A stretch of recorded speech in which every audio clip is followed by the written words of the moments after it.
nous allons parler des conditions du jeûne.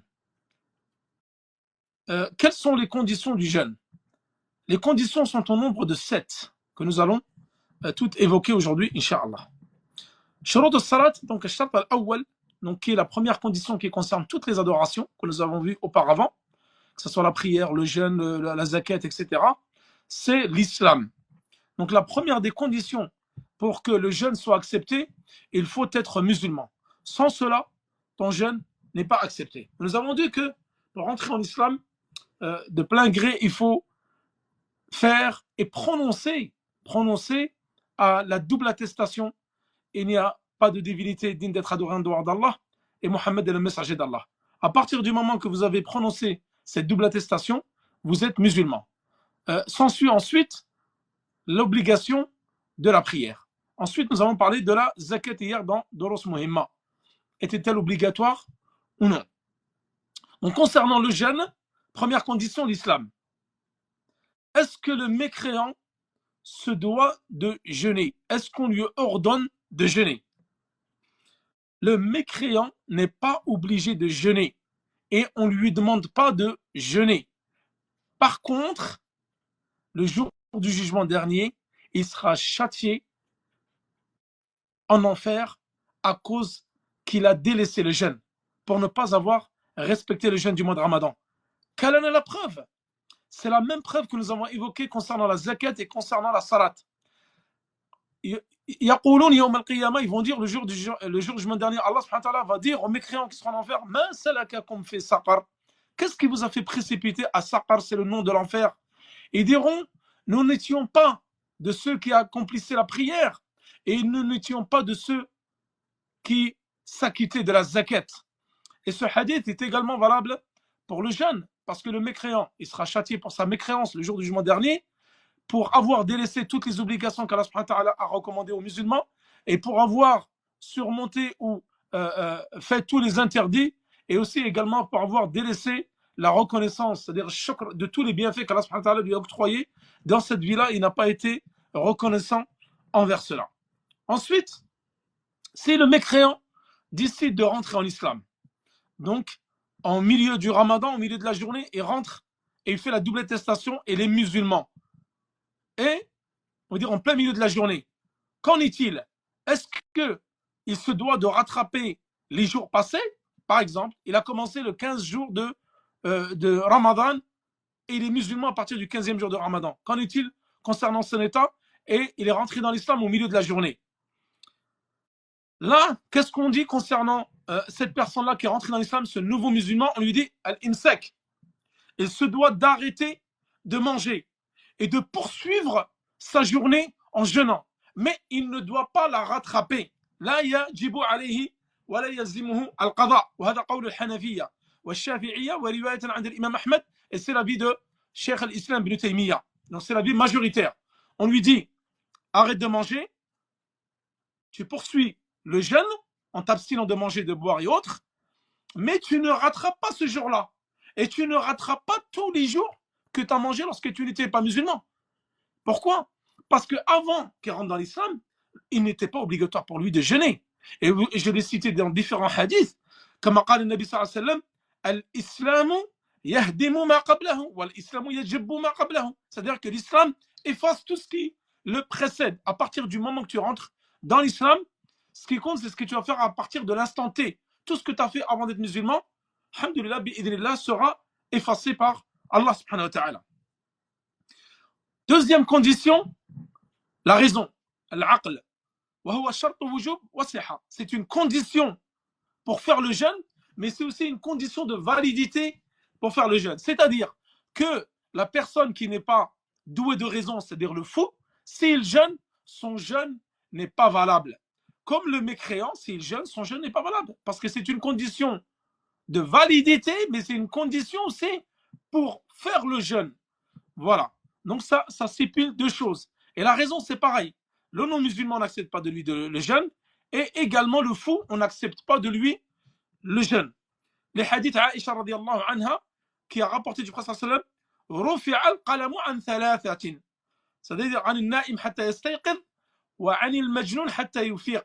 C'est-à-dire que la plume, elle est levée sur 3 personnes. Les anges n'inscrivent pas les actions de 3 personnes. La personne qui dort jusqu'à ce qu'elle se réveille, le fou jusqu'à ce qu'il retrouve la raison, et le prépubère, le garçon, le jeune enfant, jusqu'à ce qu'il puisse atteindre la puberté. C'est-à-dire, et ça nous allons en parler juste après.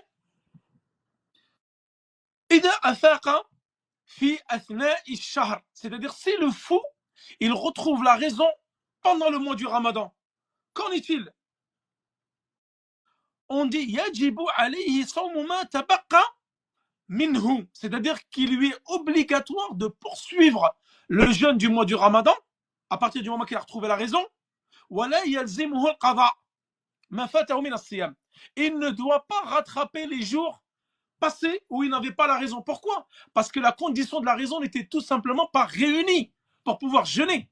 Donc les jours où il était fou, il ne rattrape pas, mais à partir du moment où il a retrouvé la raison pendant ce jour-ci, on lui dit tu dois arrêter de manger et de boire comme l'état du mécréant. Maintenant tu as retrouvé la raison, à partir de ce jour-là, tu jeûnes et par contre tu ne rattrapes pas les jours passés et même pas le jour où tu as mangé. Et celui, c'est-à-dire quelqu'un, il est normal, à partir du premier jour du mois du Ramadan jusqu'au 30e jour, il est devenu fou. Il a perdu la raison. Rentré en hôpital psychiatrique. Qu'en est-il?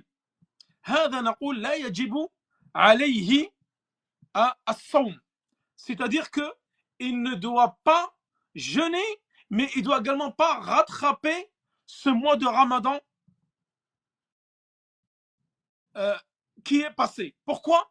Parce que pendant ce mois de Ramadan où il n'a pas jeûné, la condition de la raison n'était pas réunie. Donc cette personne-là, le Ramadan ne lui est pas imposé lorsqu'il va retrouver la raison. Donc celui-là, c'est celui qui a tout le mois. Parce qu'il n'avait pas, il manquait une condition pour la validité du jeûne.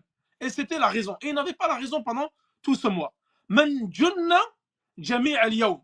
Celui qui perd la raison pendant toute une journée du Ramadan, du Fajr jusqu'au Maghrib. Qu'en est-il? Celui-là également. La yasihhu sawmuhu l'ikhtilal al-shart huna. Pourquoi son jeûne n'est pas valable? Parce qu'il a perdu la raison pendant toute la journée du jeûne. Et le fait qu'il ait perdu la raison, et il a perdu une condition de la validité du jeûne. Rappelez-vous, lorsque nous avons fait les conditions de la prière.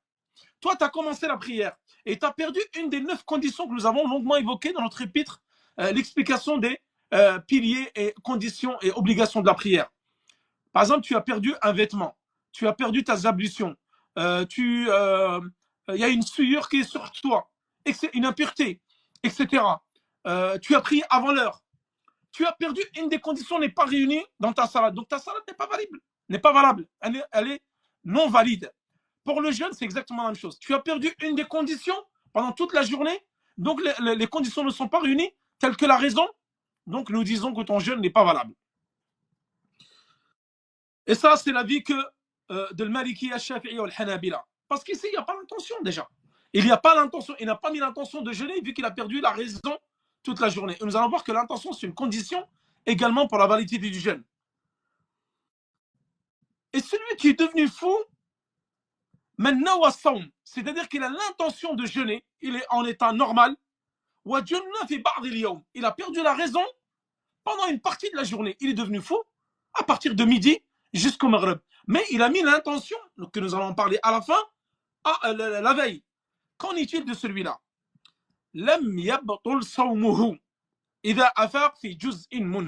C'est-à-dire s'il a perdu la raison pendant la journée et il recouvre la raison pendant la journée, son jeûne est valable.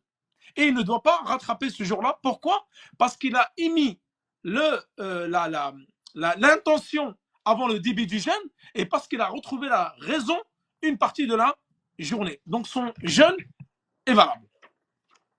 Qu'en est-il de celui qui perd connaissance pendant le Ramadan? Il est tombé dans les vapes pendant 1 heure, 2 heures.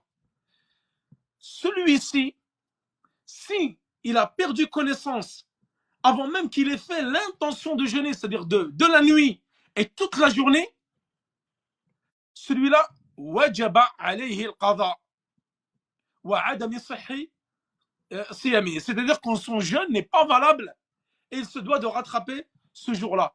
Pourquoi? Parce qu'en fin de compte, il est tombé, il a perdu connaissance pendant toute la journée du Ramadan. Donc, il n'a pas eu la raison pendant la journée du jeûne. Donc, à cette personne-là, et surtout, elle n'a pas mis l'attention. Elle n'a pas mis l'attention de jeûner. Donc, cette personne-là, elle doit rattraper son jeûne. Et ça, ce n'est pas valable si c'est qu'une partie de la journée. Parce que s'il a mis l'intention, il a jeûné une partie de la journée, il a perdu connaissance, ensuite il a retrouvé connaissance pendant le Ramadan, celui-ci, son jeûne est valable. C'est la même situation que le fou. Il a bayyat an-niyya, c'est-à-dire s'il a mis l'intention, ensuite il s'est réveillé, mais après la fin de la journée du jeûne. Donc celui-là, on dit que son jeûne, il n'est pas valable.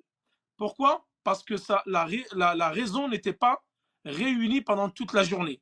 Donc ça, c'est qawl al-Hanafiyya ou al-Malikiyya ou al-Asah and al-Shafi'iyya ou c'est kalam de al-Hanabila. Tu as perdu connaissance, tu as mis l'intention de jeûner, mais tu as perdu connaissance du fajr jusqu'au Maghrib. Donc on dit que ici, ton jeûne n'est pas valable parce que tu as perdu la raison. Donc là, tu dois rattraper ce jour-là. Et celui qui perd connaissance uniquement une partie de la journée, celui-là, son jeûne, il est valable, comme je viens de l'expliquer. Tant qu'une partie de la journée, tu es conscient, une partie de la journée, tu as retrouvé la raison, alors ton jeûne est valable. Et ça, c'est l'avis des 4 imams et c'est l'avis de Ibn Hazm. Donc tout le monde est d'accord à l'unanimité que son jeûne est valable. Et celui qui perd connaissance, qui rentre dans le coma pendant 1 mois, tout le mois de Ramadan, il a perdu connaissance. Celui-là, qu'est-ce qu'on dit? Il se doit de rattraper le mois de Ramadan en entier. C'est l'avis de l'unanimité des savants, comme quoi il doit rattraper ce mois de Ramadan-là. Comme celui qui perd connaissance toute la journée, il se doit de rattraper sa journée et son jeûne n'est pas valable. Une petite mas'ala ici, un petit point concernant celui qui dort toute la journée. Donc celui-là, il n'est pas pareil que le fou, ni celui qui a perdu connaissance, mais on va dire que la mas'ala elle ressemble parce que toute la journée il a dormi. ذهب جمهور العلماء إلى صحة صيام من نام جميع النهار. C'est-à-dire que l'unanimité des savants, le consensus des savants disent que son jeûne il est valable. Celui qui dort par exemple du fajr, il a fait nuit blanche, il n'a pas dormi de la nuit, et il s'endort au petit matin au fajr et il se réveille qu'à l'adhan du maghrib. Malgré qu'il ait dormi toute la journée, celui-ci, on dit que son jeûne est valable. Pourquoi? Parce qu'il n'a pas perdu la raison et il a mis l'intention avant de jeûner. Donc son jeûne, il est valable même s'il dort toute la matinée et toute la journée. Troisième condition, al-boulour, la puberté. Et nous avons déjà défini dans les cours concernant les conditions de la prière, qu'est-ce qu'était la puberté. Donc pour les hommes, c'est le fait d'avoir l'âge de 15 ans, c'est le fait, la pousse des poils pubiens ou sous les aisselles, et le fait aussi, le fait qu'il y a le liquide spermatique qui sort de cette personne-là. Et pour la femme, vous rajoutez les menstrues. Donc la femme, tous ces points-là, et les menstrues en plus. Ça, c'est concernant la puberté. Donc la puberté, c'est une condition pour l'acceptation du jeûne. Ce n'est pas une condition de validité, c'est une condition d'acceptation. C'est-à-dire que la personne qui a la puberté, elle se doit de jeûner. C'est une obligation pour elle. C'est une condition dans l'obligation du jeûne. Et c'est la personne qui n'est pas pubère et qui ne jeûne pas, elle n'a rien par contre. Il n'est pas obligatoire à la personne de jeûner tant qu'elle n'a pas atteint la puberté. Si l'enfant a atteint la puberté pendant la journée du mois de Ramadan et il a mangé à partir de midi, il est pubère. Donc il a les signes de la puberté. Qu'est-ce qu'on dit? C'est la même chose concernant le fou lorsqu'il retrouve la raison et le mécréant lorsqu'il rentre dans l'islam. On lui dit, tu dois arrêter de manger, de boire et autres. Tu dois continuer à jeûner cette journée-là. Et tu ne rateras pas cette journée-là. لأن الإسلام يجب ما قبله. min al-fitra. Le fait qu'il ait mangé avant d'avoir la puberté, à cet instant-là, avant de manger, avant d'avoir la puberté, pardon, le fait qu'il ait mangé, le jeûne n'était pas obligatoire pour lui. Comme le mécréant, le jeûne n'était pas obligatoire pour lui. Comme le fou, le jeûne n'était pas obligatoire pour lui. À partir du moment que le mécréant dans l'islam, le fou retrouve la raison et le prépubère atteint la puberté, on lui dit tu arrêtes de manger, tu poursuis ton jeûne, il sera compté comme un jour de jeûne, tu n'es pas obligé de le rattraper, mais tu dois faire le reste du ramadan en jeûnant. Ensuite, quatrième condition, at-taharatu min al-haydhi wal-nifas. C'est le fait de ne pas avoir les menstrues pour les femmes et les lochis. Donc ça, les savants sont unanimes à dire que ça, c'est une condition pour la validité du jeûne de ne pas avoir de menstrues pour les femmes et les lochis. L'unanimité des savants, le consensus des savants, unanime à dire de l'interdiction de jeûner pour la femme qui a ses menstrues et ses lochis. Donc si la femme, elle jeûne, elle a commis un acte interdit. Son jeûne n'est pas valable et elle n'a pas le droit de jeûner en état de menstrues et de lochis. Sixième condition, c'est al-iqama, le fait d'être résident, en opposition à celui qui voyage. Car vous savez que celui qui voyage, il n'est pas obligé de jeûner. Mais les jeûnes, pour lui, est mieux. Et toute cette question-là, nous l'évoquerons dans quelques jours, Inch'Allah, concernant les gens qui sont, quelles sont les catégories de personnes qui sont dispensées du jeûne. Parmi elles, les gens qui voyagent. Donc voilà, celui qui est résident, il lui est obligatoire de jeûner. C'est une condition dans le jeûne. Et dernière condition, l'intention. C'est la dernière en c'est une condition de validité d'après le consensus des savants. L'imam al-Nawawi, qu'est-ce qu'il dit? Il dit لا يصح الصوم إلا بنية ومحلها القلب ولا يشترط النطق بها بلا خلاف. Traduction, le jeûne est interdit et il n'est pas valable et non valide sans intention. Et son endroit, c'est le cœur. ولا يشترط النطق بها بل التلفظ بها بدعة. Donc on ne récite pas la nuit, on dit pas demain je vais jeûner, je vais mettre l'intention de jeûner. Non, ça nous l'avons vu, toutes les adorations, l'intention se fait avec les cœurs.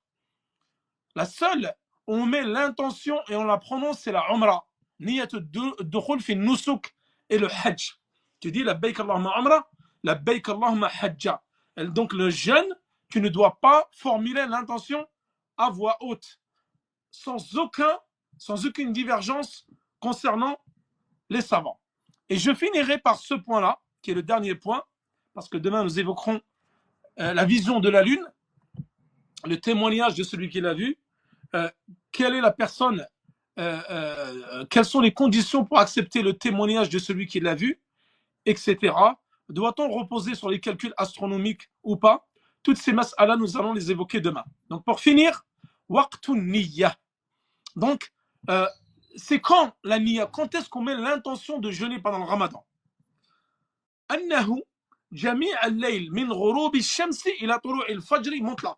C'est-à-dire que le temps pour mettre l'intention pour jeûner, c'est du maghrib, de l'adhan du maghrib jusqu'à l'adhan du fajr.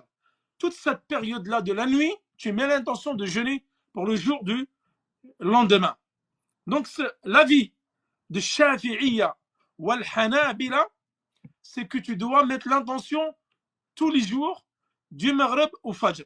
Lakin Cheikh al-Islam ici, il dit que celui qui n'était pas au courant de l'obligation de jeûner, il n'a pas eu connaissance de la vision de la lune, et maintenant il n'a pas mangé le matin, et ensuite il apprend que le ramadan, c'était aujourd'hui, le jour où tout le monde a jeûné, mais il n'a pas mis l'intention la veille car il ne savait pas. Cette personne-là, elle peut mettre l'intention à partir de ce jour-là. Et si les gens ont vu la lune, donc la journée, et que lui, donc il n'a pas mis l'intention la veille, mais il a commencé à jeûner à partir de ce jour-là, on dit que son intention ici est valable, malgré qu'il n'ait pas mis la nuit, parce qu'il a su que pendant le jour, que ce jour-là, c'était le ramadan, à condition, bien sûr, qu'il n'ait pas mangé pendant cette journée-là. Et les malikites disent que la niya, on la met en début du mois. Et c'est l'avis de Cheikh al-Islam ibn Taymiyyah. Donc, on met l'intention en début du mois à une condition, qu'on ne coupe pas ce jeûne-là par un voyage ou qu'il ne soit pas coupé par exemple, une maladie, un voyage ou une autre excuse telle que les menstrues, les lochis, etc. S'il est coupé, tu dois renouveler l'intention quand tu recommences de jeûner. S'il n'est pas coupé par un voyage ou autre, tu mets l'intention uniquement en début du mois. Ça, c'est l'avis des Malikites, mais c'est aussi l'avis de l'imam Ahmed dans une riwaya. Et cet avis-là, donc, il a été fortifié par Ibn Aqil wa Ishaq, walladhi rajjahahu Cheikh al-Islam ibn Taymiyyah. Donc, c'est-à-dire que c'est l'avis aussi de Cheikh al-Islam ibn Taymiyyah, comme quoi tu mets l'intention uniquement en début du mois. Tu n'as pas besoin de le mettre chaque jour, à condition que tu ne coupes pas cette intention-là. Rappelez-vous, lorsque nous avons fait l'intention concernant les ablutions, nous avons dit que les conditions des ablutions, c'est de mettre l'intention, mais de ne pas la couper. C'est-à-dire que tu mets l'intention comme quoi tu vas faire les ablutions du début à la fin. Si tu mets l'intention, tu vas couper les ablutions, mais tes ablutions ne sont pas valables. Là, exactement, le jeûne, c'est pareil. Tu mets l'intention comme quoi tu vas jeûner toute la journée et tout le mois, sans coupure. Donc, cela, il est valable et c'est l'avis le plus juste. Comme quoi, il n'y a pas besoin de faire la niya tous les jours. Tu peux la mettre juste la veille du ramadan et elle est valable pour les 30 jours de ramadan. Et c'est l'avis aussi que a opté pour cet avis-là à Cheikh Ibn Uthaymin, rahimahullah. Voilà donc concernant les 7 conditions de, même les 7 conditions, des conditions du jeûne. Donc là, j'en ai fini avec le cours. Et demain, nous évoquerons la lune, Inch'Allah, la vision de la lune. Qu'en est-il? Comment l'observer? Qu'en est-il de s'il y a une personne qui l'observe mais qui n'est pas digne de confiance? Est-ce qu'il faut 2 personnes pour l'observation de la lune? Est-ce que quelqu'un qui l'observe dans un pays et l'autre dans un autre pays, qu'est-ce qu'on doit suivre? Le pays qu'il a vu en premier, le pays qu'il a vu en deuxième? Est-ce que celui qui se fie au calcul astronomique doit donc prendre sa parole pour argent comptant et donc jeûner d'après les observations astronomiques? Tout cela, Inch'Allah, ça sera l'objet du cours de demain. Wa sallallahu ala nabiyina Muhammad wa ala alihi wa sahbihi wa sallam.